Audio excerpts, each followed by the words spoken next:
ancestral lands, and I thought that was really cool. Also, they have an amazing linguistics program.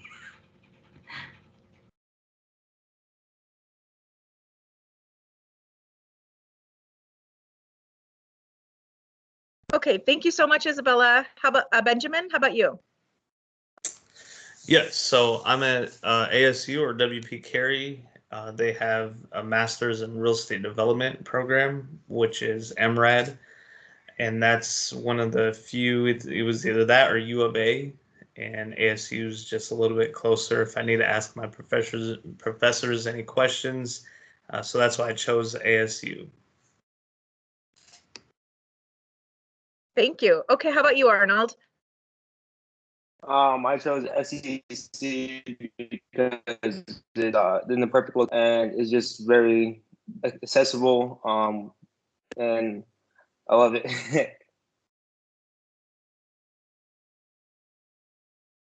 Thank you. Okay, Erica, do you want to go ahead and ask the next question? Yep. All right. And now, why did you choose your major? Isabella? So originally I had attended ASU as a voice performance major, and under that major you actually have to take introductory foreign language classes. So that was German, Italian, and French. So while I was taking those classes, I was like, wow, I love this. I love learning the structures of language. And I was like, well, what can I do? Like, can I pursue that as a degree? And that's when I discovered the linguistics program, and that's where I've been since. Awesome. Thank you. Benjamin? Yeah, so I've been a realtor for the past 5 years in residential, and I just see so many opportunities among, tribal lands. A lot of people have the opportunity of prime locations, even in Salt River with the corridor along the freeway, and then now Gila River with their corridor along the South 202. So I just see so many opportunities to help further communities build sustainability rather than only relying on gaming, which has been on the decline since the early 2000s, as younger generations don't like to gamble their money. They like to gamble with the more life risks. As a study that one of the presentations that I've done throughout my college career. So working my way into commercial development, multifamily, industrial is what really drove me to go to the MRAD program at ASU. ASU is one of the top MRAD programs in the Southwest. And they're up there competing with like schools like MIT and Northwestern, where they have construction and real estate development programs. So that's what drove me to get into the field that I'm in, to kind of expand my knowledge on not only helping with residential in real estate, but also commercial. Great, thank you. Arnold? All right. I chose social work for a lot of different reasons, a lot of personal reasons. I actually intended to go to SEC for business. As I started to go to school more, I started learning more about myself. Eventually, I found myself working my way towards social work. It just felt more right. And honestly, it just feels more like me to work for our reservation in social work. Great, thank you, everyone. Danelle?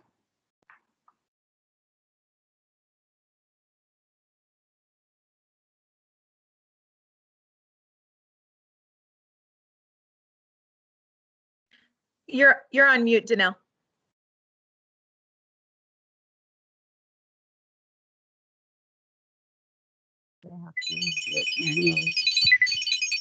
Okay, so for Isabella, did you immediately enroll in college after high school? Why or why not?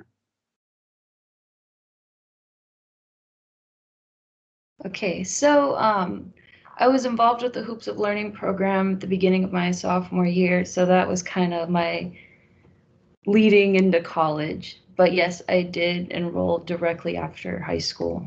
And that was because, again, I had the support of higher ed. And even, yeah, I believe you guys also helped with the Hoops of Learning program as well, correct? Yes. So if there's anyone younger out there, I recommend it. It was an amazing program. Thank you. Next, Benjamin. Yeah, so I did right out of high school go, start with just prerequisites. I had no idea what I wanted to do. At the time I was in construction. I thought I wanted to go into construction management. Ended up dropping out and just working, which was kind of a blessing in disguise because I didn't really know what I wanted to do. And so I took quite a few years off. It wasn't until the most recent years of like 2017, 2018 that I got back into school. I'm a little bit older. I graduated in '06. So I went to school from, '06 to '08. And then I took that time off to just learn who I wanted to be, what I actually wanted to do. I took 10 years off, still working.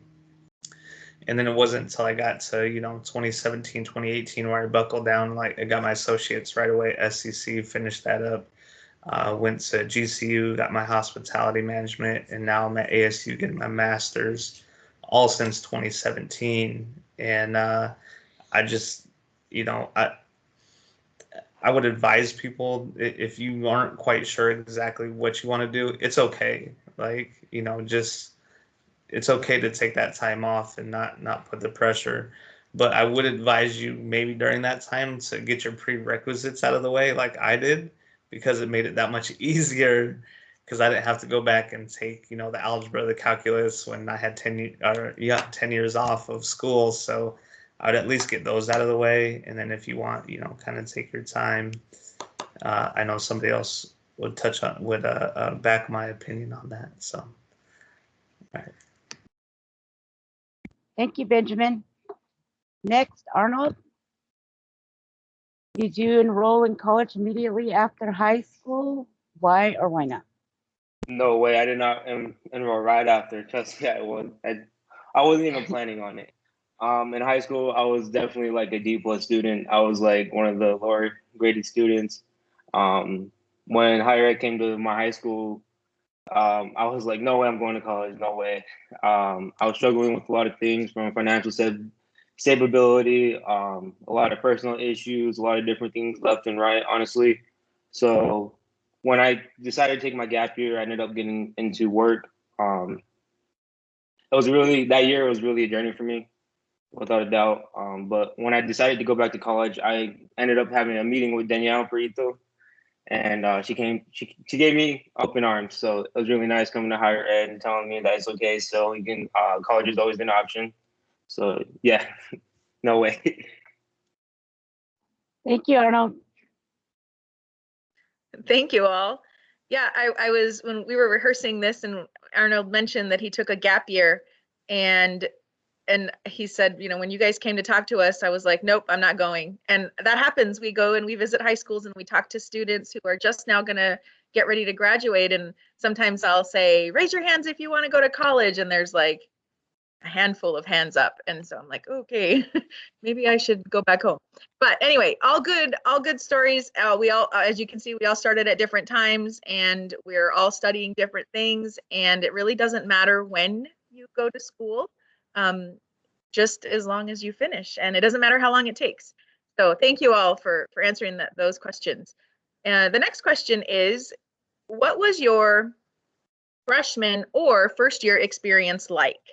So if you weren't, what was that first year like for you when you went to your respective schools? And we'll start with Isabella.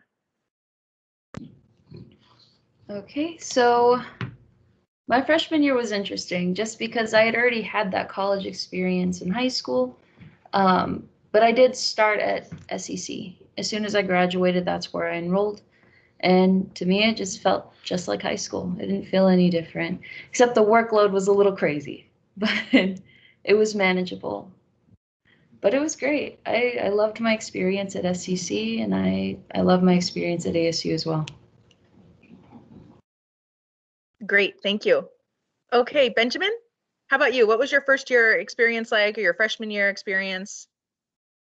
Yeah, so my first year, freshman year slash before I dropped out year. So I actually went to school back in 2007 up in Utah. I went to UVU because they had one of the best construction management programs out there.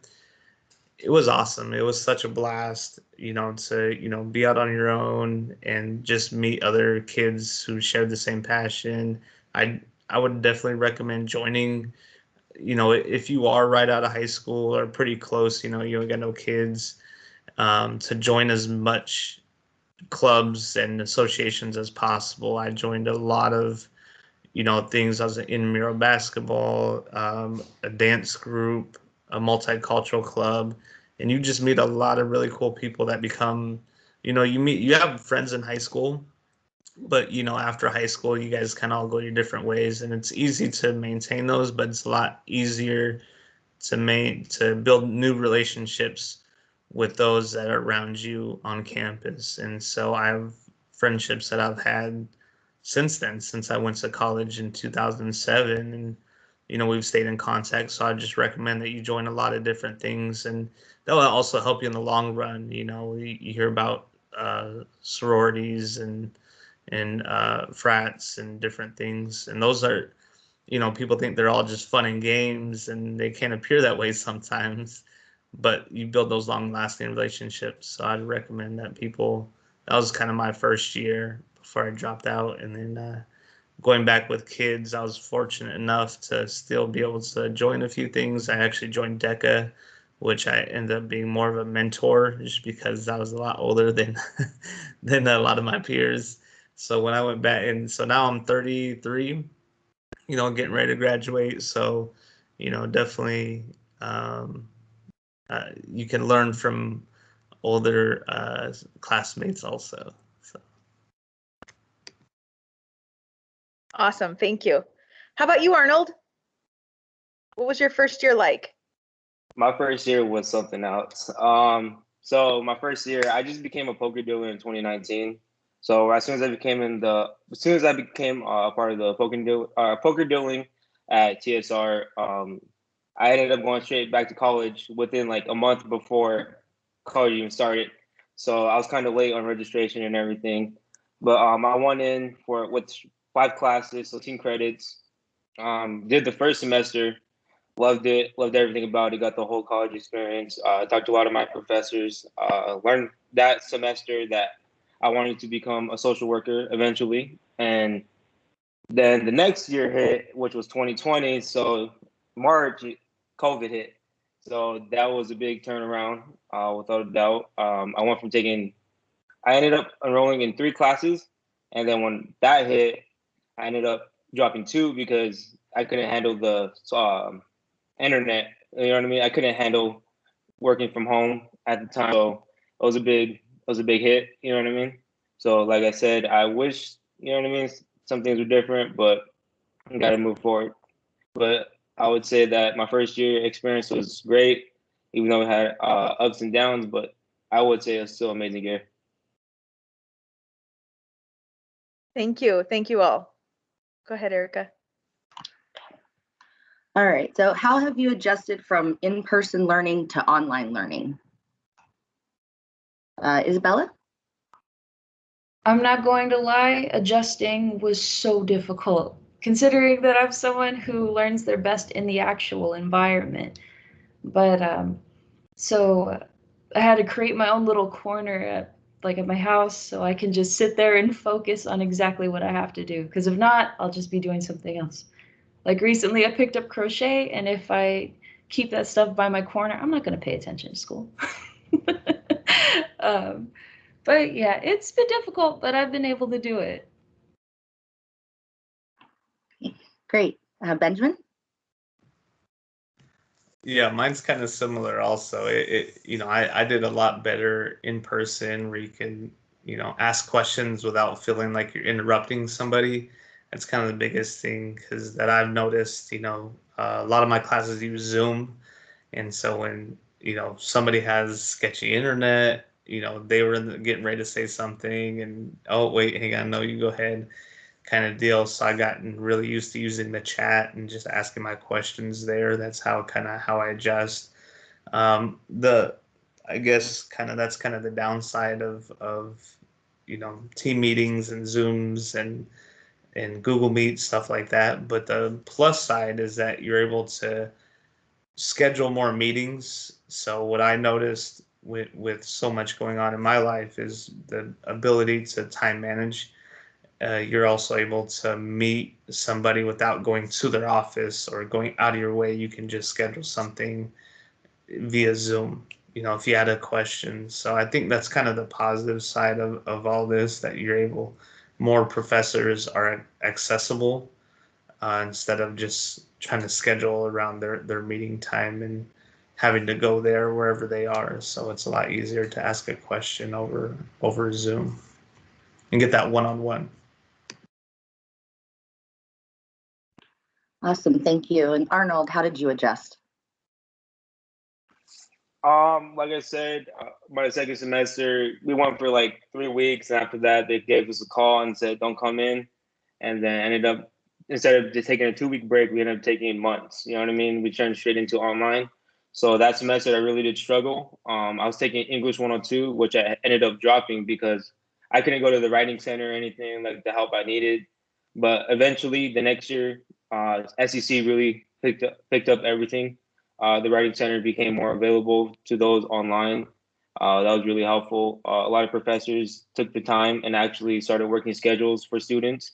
Like Benjamin said, like actually make meeting times and make it more easier, like via Zoom or Google Meet or whatever they chose. And honestly, after that first semester, it was really easy going back into college. I ended up taking 5 classes, and this semester I'm taking 5 classes too, and I'm doing pretty good in all of them. So without a doubt, I'm at the beginning it was kind of rocky, but now I can say that it's going good. Great, thank you, everyone. Danelle? Okay, Isabella, what challenges have you faced and how have you overcome these challenges? So, particular challenges I've faced during this time, of course, the pandemic really put a wedge in education and in working as well, because a lot of people got laid off. But during that time, I actually picked up a part-time job. I'm still going to school full-time, and then I also balance the Miss Salt River Committee on top of it. So that's been a little challenging. But if anything, I think it exercises the ability to be adaptable. And I know when push comes to shove, everyone can do it too. Thank you. Benjamin? Oh, where do I begin? So I actually work in slots at Talking Stick. And so the beauty about, I don't know how many people really know, but if you work for many of the enterprises throughout the community, you're allowed to do what's called the 20/20. And so it's where you go to school full time and you only work 20 hours part time, but you get a 40-hour paycheck. So that's such a blessing right there, to where I'm able to provide for my family still while working part time, by going to school full time. But I've definitely taken advantage of that full time status, and I've been knocking out anywhere from 16 to 19 credits a semester. And so it has been definitely a struggle post pandemic, because now my kids are online. So it was easy for me to coach them and help them along. But now we have 5 people in my house. Me, my wife, and our 3 daughters. We're all on school on Zoom at the same time. So it's adjusting to that, as well as working at the casino, as well as helping my real estate clients. So the biggest thing that I tell people is just time management. Like, get a calendar, and if you're old school, you got to write it down. I got mine right here. It's I got my dailies written down. I got it in my phone. Do what you need to do to make sure that you meet your deadlines, because it's so easy to get lost in social media nowadays. I'm guilty of it sometimes. You get a little downtime, you hop on there, boom, it's an hour later, right? You're like, oh man, now I'm scrambling. So definitely what I tell people is to just, make sure you get that time management down. And it's okay to still get on social media, but have a time for it. That's kind of how I've adjusted to everything that I've done, before pandemic, after pandemic, is just really scheduling, blocking time management. So that's how I've dealt with it. Thank you. 2020 is a great program. I hear a lot of good things about that program. Next, Arnold, what challenges have you faced and how have you overcome? I don't know where to begin. Like I said, took a gap year, wasn't the best student in high school. Coming first year of college, it was a lot of taking, a lot of trying to practice a lot of new things, as in like Benjamin said, time management, social skills, and learning how to do just everything honestly over again. I'm trying to be the best student as it can be. After that, like of course, pandemic. Of course, everybody knows about that. Ended up having a daughter in the pandemic too, so that was pretty crazy. Adding on top of my school schedule, my work schedule, and then honestly, like there's a lot of things, but it doesn't really. Once you really practice social, not social distancing, my bad. Once you really start practicing your time management skills, it all works into place. Like I didn't do the 2020 program. I worked 40 hours a week. Like this morning, I barely got 8 o'clock a.m. and I'm here. You know what I mean? Like it's really the matters how much you push yourself and honestly how much you really want to succeed. And all those young people out there, like I said, taking a gap year is not a bad idea because if you have financial issues, struggling, mental health, anything like that, it's really good idea to take a gap year. For me, without a gap year, I really honestly believe that I wouldn't be here today. But there's a lot of issues, you know what I mean? A lot of things I struggled with, but eventually I overcame them as I move forward. And yeah, I'm doing pretty good now. Thank you, Arnold. Congrats on your daughter. Yes, congratulations on your daughter. Thank you. Thank you all for answering those questions. We're moving on. What is your favorite thing about the school, college, or post-secondary institution that you are currently attending? We'll start with Isabella. So I have a couple favorite things about ASU, but one of my favorite things is the support for Indigenous students that go there. That, and then also the support of your instructors. I've had nothing but amazing instructors. They're accessible. They're always willing to meet with you, willing to talk. I think almost all instructors are. So, like, the best piece of advice I can give to anyone in college right now, talk to your instructors. Create those relationships so that if you ever need help, they're there for you.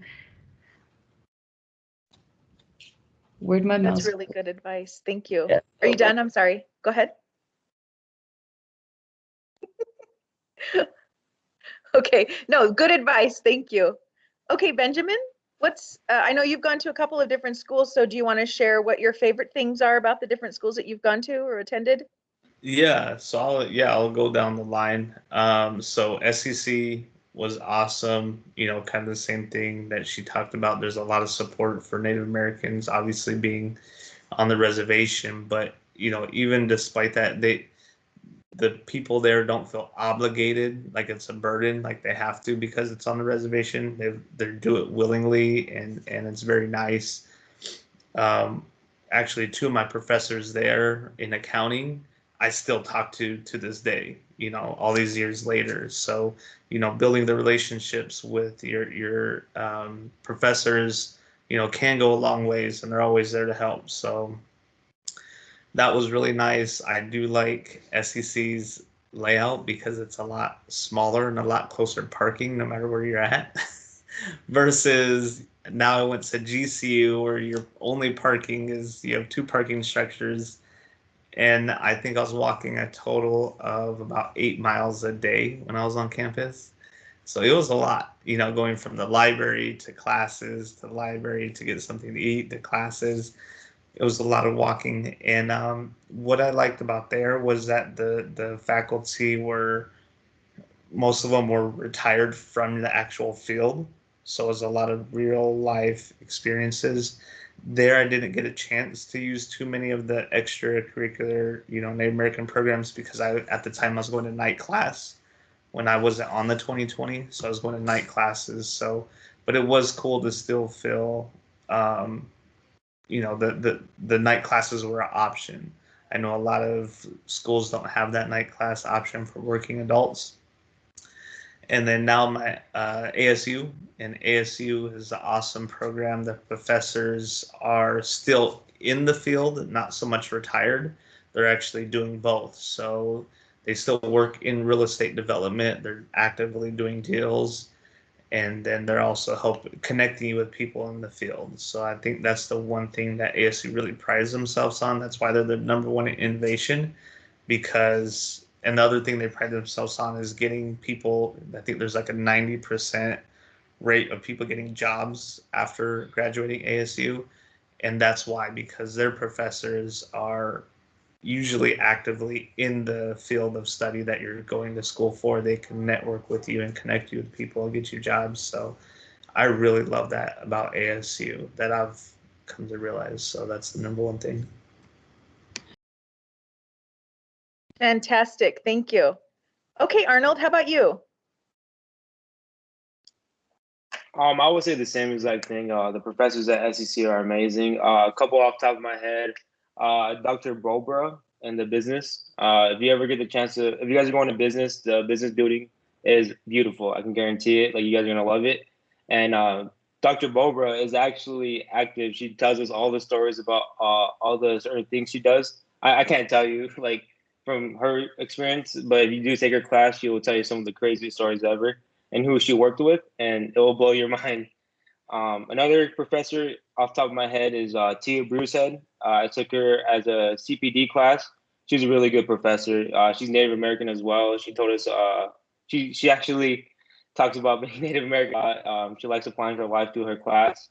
And honestly, this environment at SEC is just amazing, and the cafeteria food is pretty good. That's great. Thank you all. Thank you. It's nice to hear that you are thriving at your respective schools and that you have done a really good job of establishing relationships with your professors and your instructors, and that you're just taking advantage of the whole process. So good job. Thank you. Okay, Erica. Okay, next question. How do you balance your time between school, work, and family? Isabella? I don't. No, I'm just kidding. No, actually, it takes a lot of time management, writing stuff down, kind of like what Benjamin said earlier. I'm not obviously, but I'm not great at writing stuff down. So sometimes I forget and people message me like, hey, we were supposed to do something today. I'm like, sorry. But absolutely practice time management. That's going to help you out in the long run. That's going to be essential, like forever. Great, thank you. Benjamin? Yeah, so you kind of already heard my spiel on what I have going on, and don't by any means think I'm perfect. You know, like she said, there's times where I forget, you know, or I'll double book. I'm like, oh, I forgot to write that one down. Now I have two meetings that I got to balance and make. You know, just you know, like she said, just practice it. And you know, if you don't have it full, try to make it full because that will prepare you for adding things. Because I know at the time when I did have empty space, I would actually set time aside to read. I hate reading. Anybody that knows me, like, I'm better visual or audio learner. And so what I've learned to get around that is Amazon ebooks. I don't know if you guys heard of those. They're the best thing in the whole world. And actually, some of your textbooks can come on that. So that is a blessing. for me to get through school. I guess one of the things that I had to learn is that you cannot do everything. Like it's okay, and that's okay. So there's things that you're gonna have to sacrifice, but just tell yourself that it's only for the short amount of time. There were some times where I love my kids, but there was weeks where they know like, hey, I got a big assignment, or my midterms or my finals are coming up that week before. Daddy loves you, but we're not gonna go to the park that week. If you are, call grandma or somebody else to come pick you up. And that's okay because it's only during this short periods of time. So you got to make those. You got to know where to make those sacrifices. We try to pull ourselves in so many directions and get overwhelmed sometimes trying to please everybody, but find out that balance of being able to say no to things and know that's only for a short period of time. So they know, like I said, I've been going hard since 2017, 2018 of school. I'm talking summer classes, spring, fall, and like I've been going hard this whole time. But they know when I graduate this May 3rd, like, all right, it's a daddy from here on out. There's no more school for dad. And that's why I just kind of remind them whenever they're having, they want me or they want their mom, because their mom's going to school also. Just know that it's okay to say no sometimes, or if you do have to make sacrifices, try not to let it be family, but unless it's critical. And I think that's a strong bit of advice that I would recommend is learning to say no or balance as much as you can. Thank you. That is great advice. Arnold, how do you balance everything? Don't sleep, drink a lot of Red Bull. Just kidding. Honestly, I balance everything with time management. Honestly, without a doubt, like everything they said is good, but for me, a good mental health is everything for me. I had a lot in my life. I have a lot of different things going on from the work life to being a head of household to being a father, being a brother, uncle, whatever. It's a lot. You know what I mean? It's a lot. But like you said, you got to pick and choose. You got to really take care of yourself. You know what I mean? Make sure you're doing everything you can to get enough sleep. Make sure you have enough time to prioritize being a father or schoolwork or whatever. So time management really is key. And yeah, pretty much that's it. All right. Thank you, everyone. Danelle? Okay.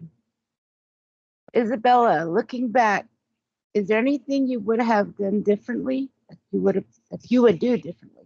Sorry. Not really. I am proud of all the steps I've taken.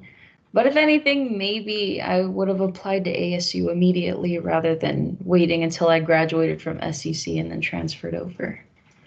I think I would have been done a lot faster and I would have found out what I wanted to do a little earlier. Great, thank you. Benjamin, same question? Right, yeah. Probably, I think I said it earlier, I would have finished my prerequisites right out of high school while it's still fresh in your mind, because going back after 10 years was was a challenge to try to remember algebra and the calculus and geometry and science. So I would recommend that, like I said, even if you are taking a gap year or break in school, just take one class a semester. Just get those prerequisites out of the way, or two or three. It doesn't have to be anything intense, or know what you want to do. That'd be my bit of advice. And then as far as doing differently, I probably would have left on better terms when I dropped out. I just kind of threw my hands up in the air and left. I think it's important to communicate with everyone involved.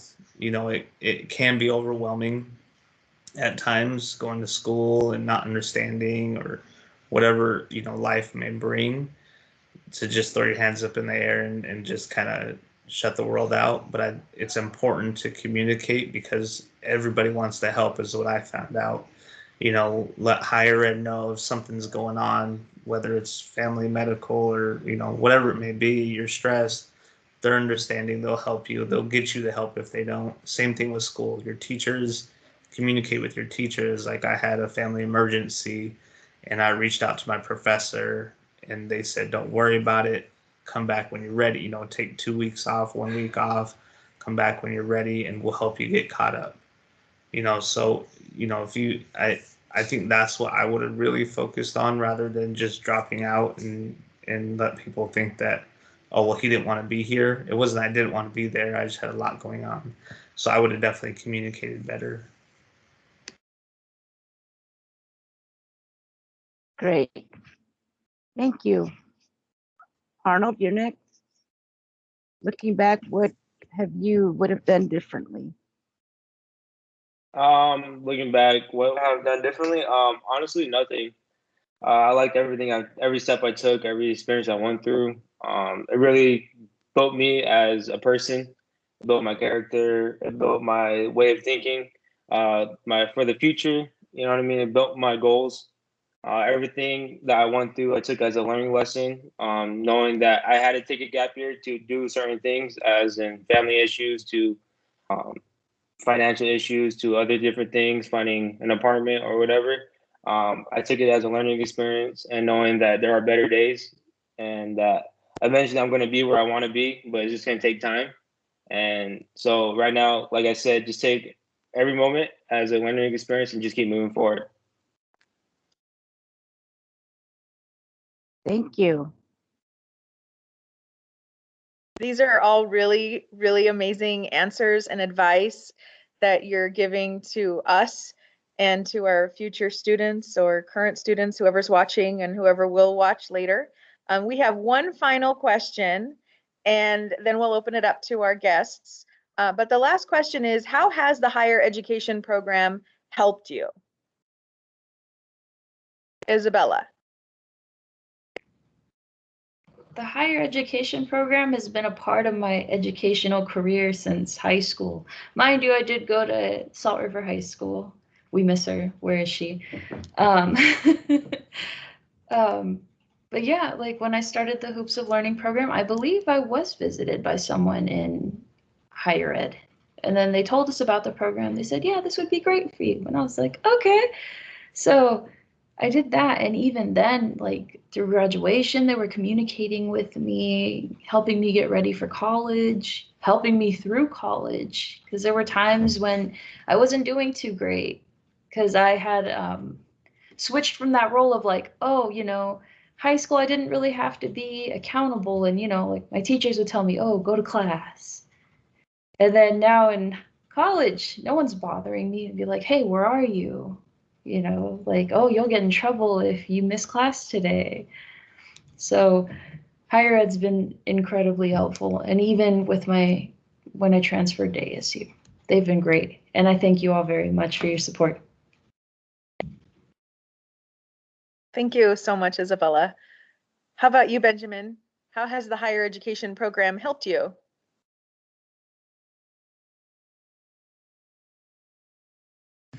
Could we actually go to Arnold really quick? I got to help my daughter with the school sign. Yes, of course. Thank you.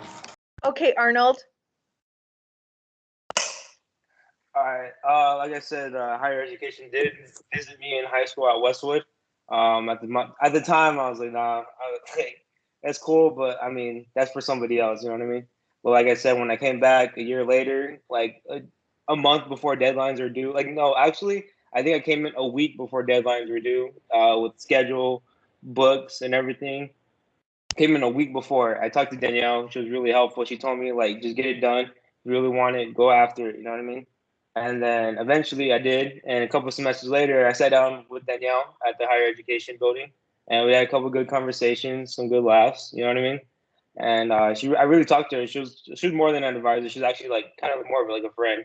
And she talked to me and she told me like, this is the next step you want to do. So like I said, they'll be your friend. You know what I mean? They'll help you out. But make sure you know what you got to do, and make sure you got everything you need. And honestly, higher ed, I appreciate you guys very much, because without you guys' support, I wouldn't be here where I am today. Thank you, Arnold. Oh, Benjamin, are you ready? Yes. One Okay. thing higher ed, because they let me change the rotation, helping my kids with school. So, no, but seriously, when I first started back in 06, 07, actually, my advisor was the late Tony Ringalera, and he was awesome, just straight up awesome. And it's continued now, actually, with Erica, who's my current advisor, and they always step up. They do, check-ins, which is awesome.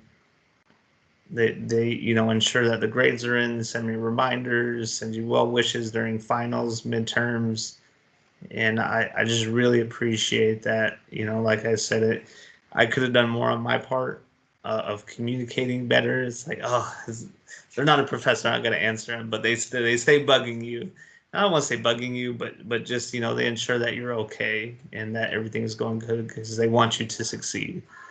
And that holds true for all the advisors. Anytime I stop in, they always, they may not be my advisor, but they check in on me whenever I stop in or ask questions. So I definitely advise anyone to reach out.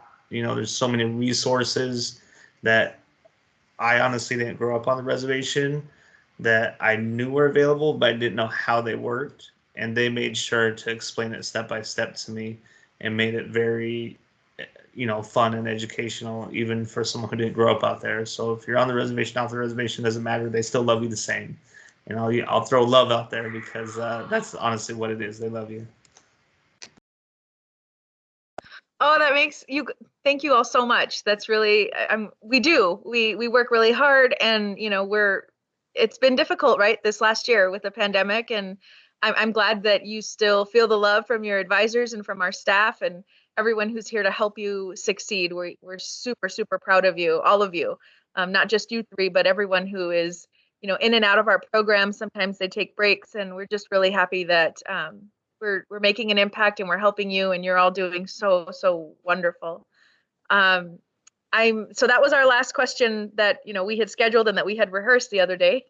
But does anyone else who's participating in today's event have any questions for the panelists? If so, feel free to raise your hand, or you can just unmute yourself.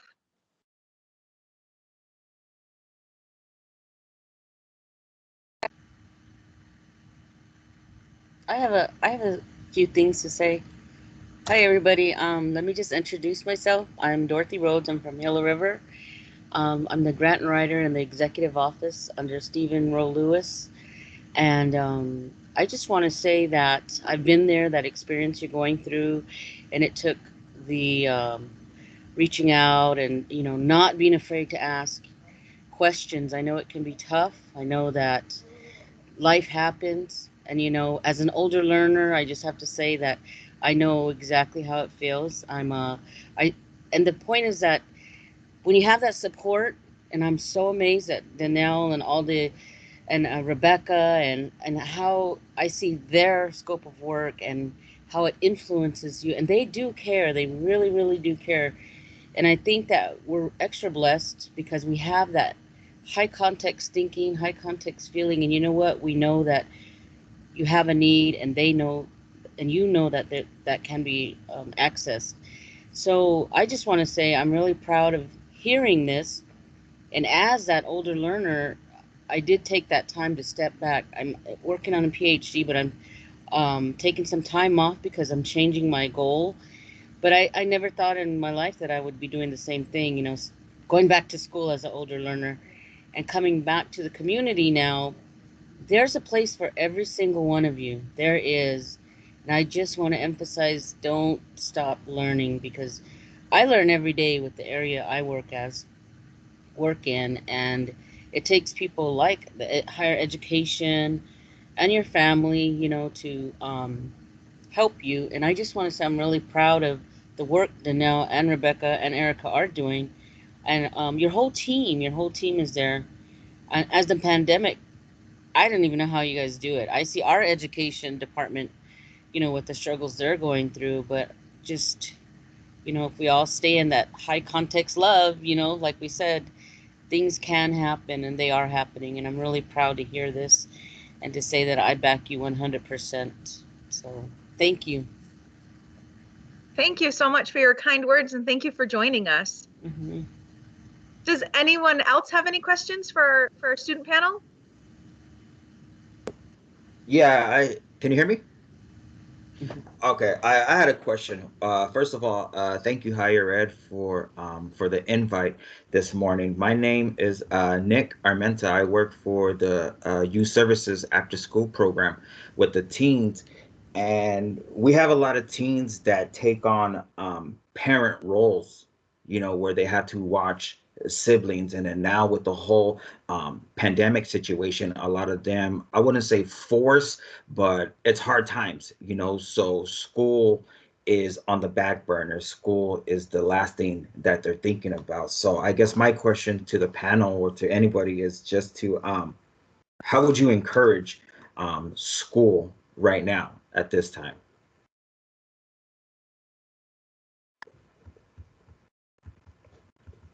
Yeah, go, Benjamin. Okay.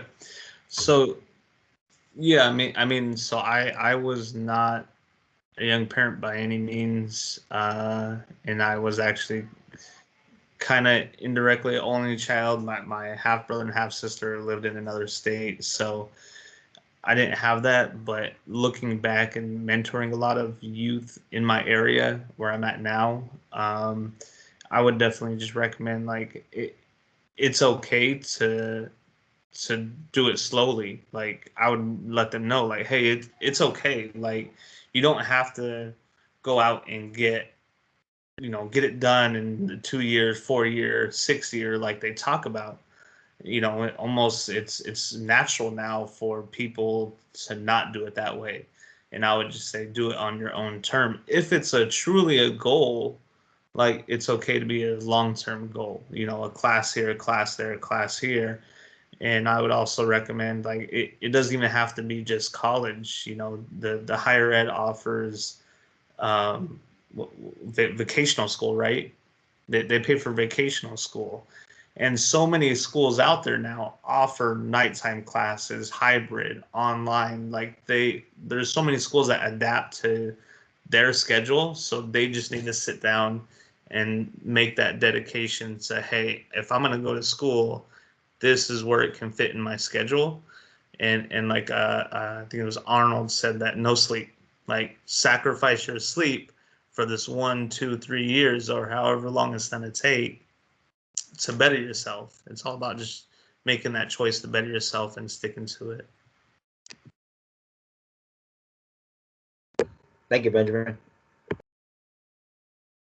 Hey Nick, I just want to add on to that, bro. So growing up, I met a lot of kids from different backgrounds. You know what I'm saying? I met a lot of kids that can't afford nothing at all, to a lot of kids that can afford a lot of things. Met a lot of kids that took. I got a lot of people I know now that have parent roles at the young age from 15 and up. You know what I mean? Sometimes even 13 and up. It's crazy. You know what I mean? It's kind of a tough situation because as going into youth workers, as a social worker, going to social work, I actually kind of took a parent role at one point, and I would say sometimes you just gotta support them and be like, "Hey, little bro, you gotta make sure you gotta do you first." You know what I mean? You gotta make sure you gotta take care of yourself first. Um, Eventually, there's always gonna be an adult in the situation. Hopefully, you know what I mean. Just let them know if you get the opportunity, take care of yourself first. Make sure you show them love, but make sure you take care of yourself first. You know what I mean? And honestly, it's kind of a tough situation because sometimes it goes more than that. It turns into life more than just support, without a doubt. And honestly, you just got to show them that you care about them. You know what I mean? Yeah. And what I would say is, like he said, like Benjamin said, higher ed does do vocational schools. It doesn't have to be. Sometimes it doesn't have to be all college. You know what I mean? So, like I said, I took a gap year. I got a job. You know what I mean? I know a lot of people that did that at a young age, and they're like poker dealers, blackjack dealers, making a decent amount of money. You know what I mean? And I would say just tell them eventually when you get in that position and you get the opportunity to actually go back to school, and if they are tribal members, higher ed is there for them, and let them know like you can do it. You know what I mean? You got yourself here today, you can go better places tomorrow. You know what I mean? Yeah. So that's my advice. You know what I mean? All right. I Good luck. appreciate that. Thank you. I Sure. appreciate that. And then I'll just add on a little bit. I think Benjamin and Arnold make really great points. They're absolutely right. But also, just going off of what Arnold said about self-care, if you know you can do something to better your circumstances, do it. And I know sometimes there's a lot of stigma put around vocational schools because they're like, oh, it's just a trade job. But listen, like, if you're passionate about something, do it. That's all I wanted to add. That's very true, and we have a lot Thank of you. essential workers that are in high demand. A lot of high jobs that are in high demand, and a lot of our vocational students are filling those demands. So yes, you're absolutely right. Does anyone else have any questions for our student panel?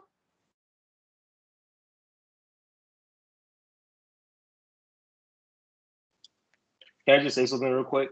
Of course. So I know sometimes like for those out there, like I'm not sure like your age or preference or anything like that. Sometimes you get scared. Once you're in college, it doesn't matter. I took classes with people my age, and I took literally a class with a guy in a moped driving in every day. So I mean, once you get into college, age doesn't matter. It all matters about what you want to learn and what you want to do. So don't be shy. You know what I mean? If you have a question, make sure you take the opportunity and ask, because that's one thing I would give advice. Take the opportunity and really ask. You know what I mean? Thank you. Thank you. Anyone else? Thank you all so very much for being here. Thank you to our student panel. Congratulations, Benjamin. He's graduating in May, right? May 3rd. So round of applause for you. And Miss Isabella is graduating in the fall. So we're really excited for you. And so is Arnold. And he's going to transfer. You're transferring to ASU, right? Arnold? Yes? Okay, cool. Yep. So even though we have a lot of representation from ASU on this student panel, I just want to let everyone here know that, and whoever's going to watch this later, that we, higher ed, can help with any school of your choice. So it's important to connect with your advisors, to connect with our office as soon as you know where you want to go to school, or if you're thinking about going out of state, so that we can really sort of break down the cost aspect for you and help connect you to resources at your school. I'd like to thank everyone for being here, our staff, our higher ed staff, even though you don't see them, we're here.